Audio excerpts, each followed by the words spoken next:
நம சிவாய வாழ்க, நாதந்தாள் வாழ்க, இமை பொழுதும் எல் நெஞ்சில் நீங்காதான் தாழ் வாழ்க. சத்சங்கம் திரு அடியார் கூட்டம் என்ற தலைப்பில் இவற்றின் பெருமை பற்றி அடியேன் பேச உள்ளேன். நமஸ்காரம்.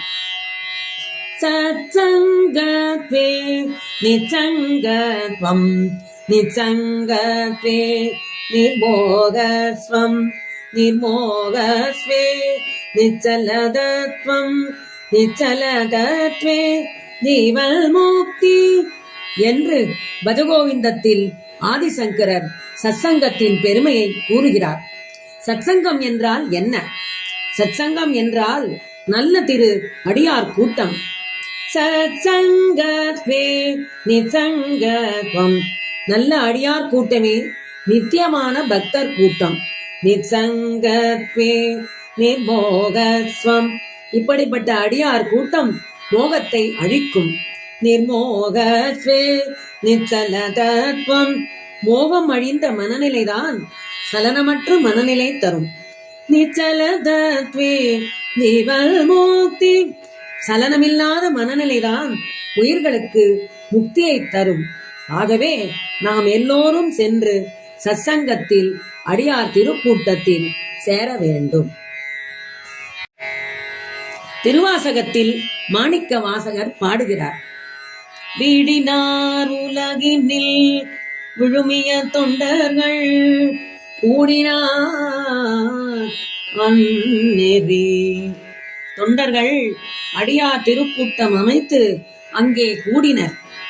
அந்நெறி கூடி சென்றலும் ஓடினேன், அடியார் கூட்டத்தில் சேர நானும் ஓடினேன். ஓடி சென்று உருவம் காண்டலும், அடியார் கூட்டத்தில் நான் சேர்ந்து சிவமூர்த்தியை தரிசித்தேன். நாடினேன் நாடிற்று நம சிவாயவே, இறைவனை நாடிய என்னை அந்த நமசிவாயனும் நாடினானே. நமசிவாயன் என்ன செய்கிறான்? சிறந்த அடியார் சிந்தனையுள் தேன் ஊறி நின்று பிறந்த பிறப்பு அறுக்கும் எங்கள் பெருமாகான் என்று தொண்டர்களின் மனத்திலே தேனாய் நிற்கிறான் இறைவன் என்கிறார் மாணிக்க வாசகர். கூடும்மை தொண்டர் குழாத்துடன் நம்மை என்று அடியாரோடு நம்மை விநாயகனும் கூட்டுகிறான் என்கிறாள் அவ்வை. கூட்டிய வாயனை தன்னடியாரில் என்று அபிராமியிடம் கூறுகிறார் அபிராம பட்டர். நெறிதான் மிக மிக நின்றருள் செய்யும் பெரியாருடன் கூடல் பேரின்பமாமே, தேட வல்லார்க்கு அருள் தேவர் தீரானோடு கூட வல்லாரடி கூடுவேன் யானே என்று திருமந்திரத்திலே திருமூலர் பாடுகிறார். மெய்த்தொண்டர் செல்லும் நெறி அறியேன் மிகனர் பணி செய் கை தொண்டர் தம்மிலும் நற்றொண்டு வந்திலே உண்பதற்கே பொய்த்தொண்டு பேசி புறமுறமே உன்னை போற்றுகின்ற இத்தொண்டனேன் பணி கொள்ளுதியோ காட்சி ஏகம்பனே என்று ஏங்குகிறார் பட்டினத்தார். வைகரை பொழுதில் எழுந்து பாவை நோன்பு நோக்கப் போகும் பெண்கள் தன் தலைவியை எழுப்புகின்றனர் என்கிறார் மாணிக்க வாசகர்.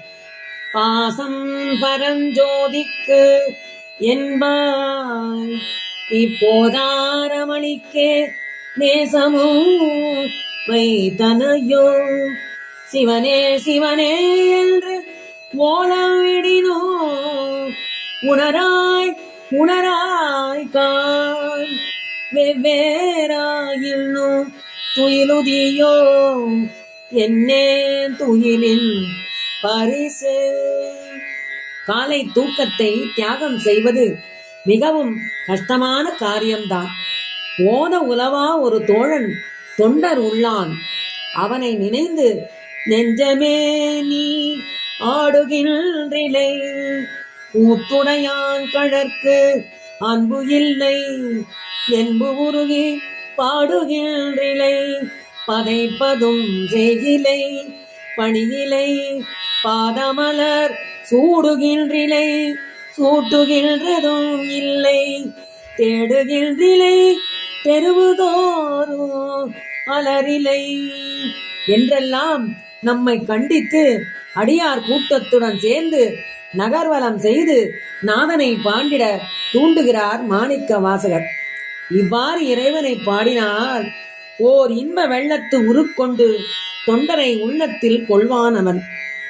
தொண்டர்கள் கூடி தொழுது அழுது பாடும் அன்பு அல்லால் பொருளும் இல்லை, தொண்டர் அகமல்லார் கோயிலும் இல்லை, ஐயல் ஐயாரனார்க்கே என்கிறார் நாவுக்கரசர்.